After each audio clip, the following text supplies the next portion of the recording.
Около село Дрянов лък се появил страшен влък, кривокрак и едноок, кръвожаден и жесток, въплъщение на злото. Нощно време край селото обикаля ви зловещо, пътуковиш грабне нещо.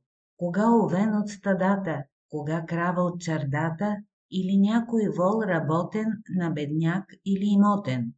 Кон пресрещне, свиня, яре или кротичко магаре, грабне, скри се невредим, невидим, неуловим. Но най-чудното това е, вие ще кажете лъжа е, че един ловец прочут, цял вмирисан на барут, едно с пушката го схруска и го глътна на закуска.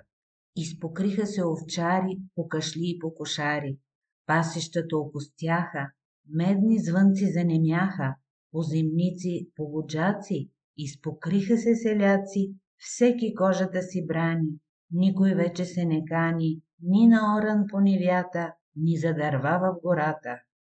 И пред таз беда проклета събра селените кмета, там под ключ в общината и се хвана за главата. Лошо, братя, що да правим, от този звяр да се избавим? Срам и позор за селото, малко ли ни е теглото, та и тая бяс проклета. До Просия ще да стигнем, хайде, братя, да се вдигнем, с коси, с брадви, с търнокопи, с дървета и с сопи, на смърт звяра да осъдим или пак да го пропъдим в пусти горите лилейски. Слушат селените прости, изсъхнали като в пости, глави патили навели, слушат тия думи смели, па се чудят и се маят, що да кажат те не знаят. Всеки си езика глътнал и в потурите си хлътнал. Стоят, слушат като неми, схванати от страх големи. Но там въгъла на тъмно, някой се изкашля шумно и зад схлупената печка се размърда като мечка. Взе да сумти, да се чеши, ала кой бе не личеше. Загледаха всички плахо, та това бе дядо Влахо. Очи вдигна към тавана, той полека реч захвана. Най-добре ще бъде, братя, да изпратим в гората попа, вода да освети, кръстът, тоя дух проклети, надалече да пропъди. Тъй ви казвам, тъй да бъде. Попът скрит бе зад вратата. Той показа си брадата и извика разтреперан, обладан от страх неверен. Как, смилете се, бе, братя, сам да ида в гората, где не смей да мине пиле, че и мен животът мил е. Тая мисъл оставете, нещо друго измислете, рече попа, не дорече, думата му се пресече и настръхна му брадата. Навън, току зад вратата, чу се вълчи вой ужасен, заканителен и страшен. Бъркотия вътре стана, кмета скочи до тавана, писарят в шкафа скри се, всичко спотаи се. И сред тоя страх мъртвешки, отвън звяра с глас човешки, се обади нависоко, кръвожадно и жестоко.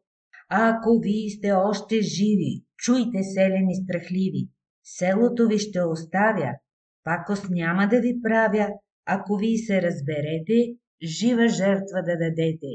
Човек някой от сълцето, кого иска ви сърцето. Сега аз си заминавам и до утре срок ви давам. Разсъдете, помислете и човека изберете. Времето да не протакам. Утре го в гората чакам.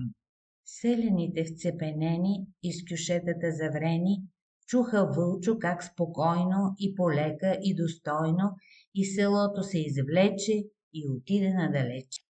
Пак от ъгъла на тъмно някой се изкашля шумно и зад схлупената печка се размърда като мечка. Пак видяха всички плахо, че се вдигна дядо Влахо. На тояшката опря се, напреде си нещо взря се, покойно произнесе. Чуйте, що ви съобщавам. За селото жертва ставам. Моето тело греховно давам, Вълчо, доброволно. За какво ми е живота? Изпропил съм си имота, изгорял съм от ракия. Тя ме пие, аз я пия. Бабичката проклетия, все ме бие, все ме хока. В старост вече съм дълбока. Нямам нищо да милея, за какво съм да живея? Нека добро да направя, та селото да избавя.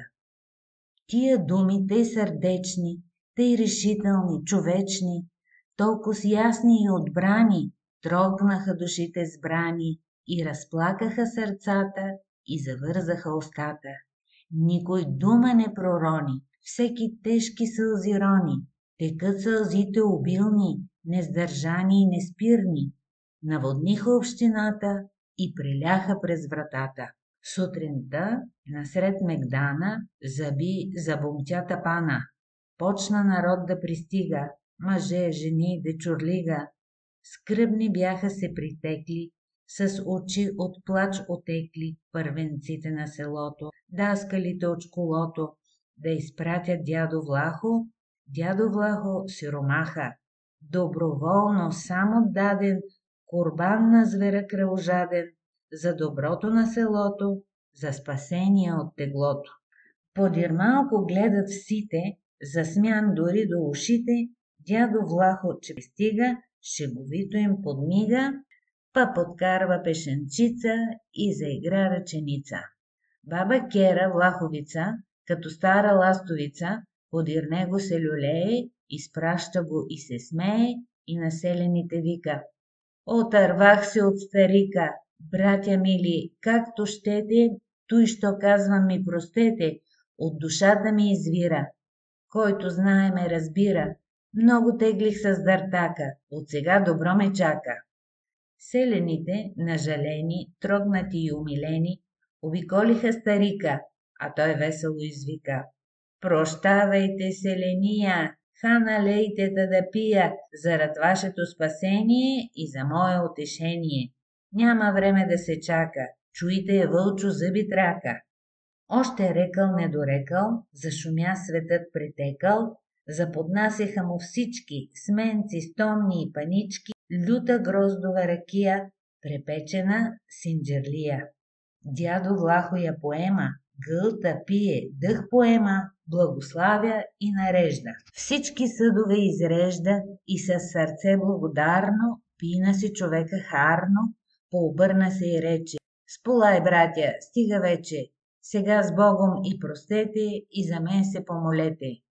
Ръка целуна на попа и стояшката затропа и упъти се спокойно и засмяно и достойно към гората там на края и оттам навярно в рая. А в гората вълчо чака, зъби кървави си трака, из гъстака, из дълбоко, гледа стареца жестоко, как пристига да загине, как присяда да почине.